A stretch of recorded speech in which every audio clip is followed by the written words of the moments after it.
Cours de minéralogie pour débutants. Totalement gratuit sur YouTube. Armé par le Dr Alicia Carlson. Dernière partie du 3e chapitre. Classification minérale 3e partie. Silicates. Les silicates sont des minéraux dont les structures sont formées de tétraèdres. Chaque atome de silicium est entouré de 4 oxygènes, liés par des liaisons covalentes. Ce sont des minéraux formés par la répétition de tétraèdres de formule chimique silicato 4. Les silicates sont classés en fonction de la façon dont les tétraèdres sont liés entre eux. Dans l'image suivante, vous pouvez voir les minéraux forstérite, zircone, allanite, cordierite, riebeckite et analcine.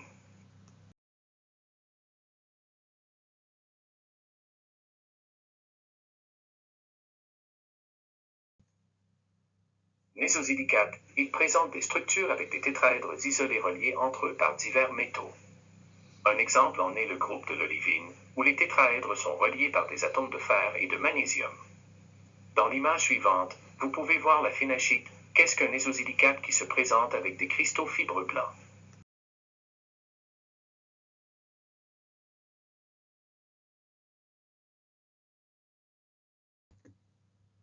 Sorosilicate, sa structure est formée de 2 tétraèdres reliés par un vertex du tétraèdre. Le groupe de 2 tétraèdres se lie à divers métaux tels que dans la thulite. Dans l'image suivante, vous pouvez voir la clinozoïsite, thulite, c'est un sorosilicate rose intense.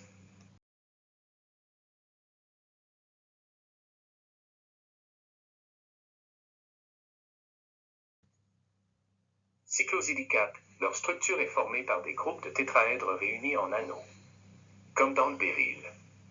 Dans l'image suivante, vous pouvez voir la dioptase, c'est un cyclosilicate qui présente des cristaux verts bien définis.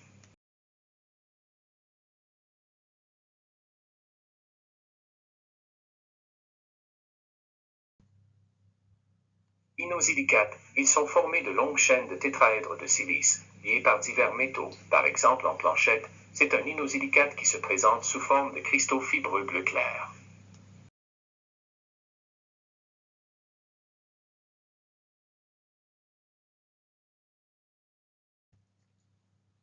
Phyllosilicates, ce sont des minéraux dont les structures sont formées de tétraèdres, reliés par 3 sommets à d'autres tétraèdres.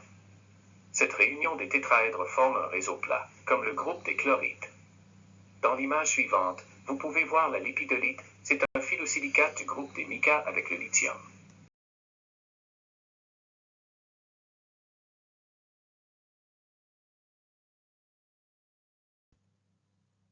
Tectosilicates, ces minéraux ont une structure formée de tétraèdres reliés par leurs 4 sommets à d'autres tétraèdres. Cette union de tétraèdres forme un réseau tridimensionnel. Le silicium est remplacé par l'aluminium dans certains tétraèdres, générant des aluminosilicates comme le microcline. Dans l'image suivante, vous pouvez voir la lazurite, c'est un tectosilicate qui montre son association typique de pyrite.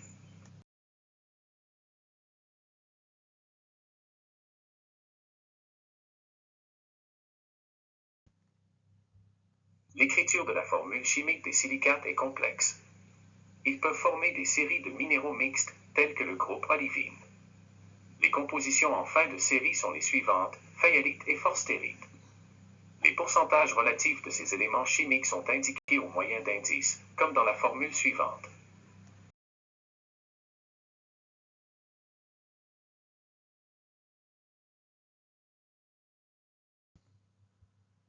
Lorsqu'une partie du silicium est remplacée par de l'aluminium, les formules chimiques s'écrivent comme celles de l'albite, où l'aluminium accompagne la silice au sein des tétraèdres. Lorsque d'autres éléments chimiques en dehors des tétraèdres forment le minéral, ils sont ajoutés à la formule chimique dans une parenthèse séparée. À titre d'exemple, nous pouvons voir dans la labradorite.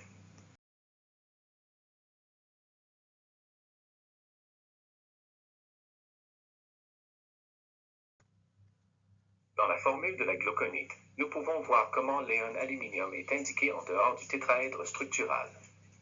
De même, nous pouvons voir que les molécules d'hydroxyde sont indiquées par leur volume à l'extérieur du dit tétraèdre.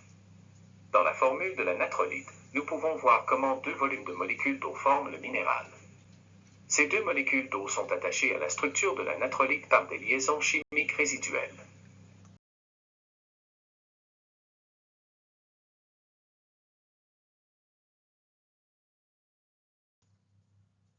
semaine prochaine, nous examinerons les formes cristallines et leur origine. À bientôt, Alice. Chers étudiants, n'oubliez pas de vous abonner à la chaîne pour ne perdre aucun chapitre. Et si tu aimes, mets-moi un like. Bientôt le livre de minéralogie pour débutants sortira sur Amazon en papier et en e-book.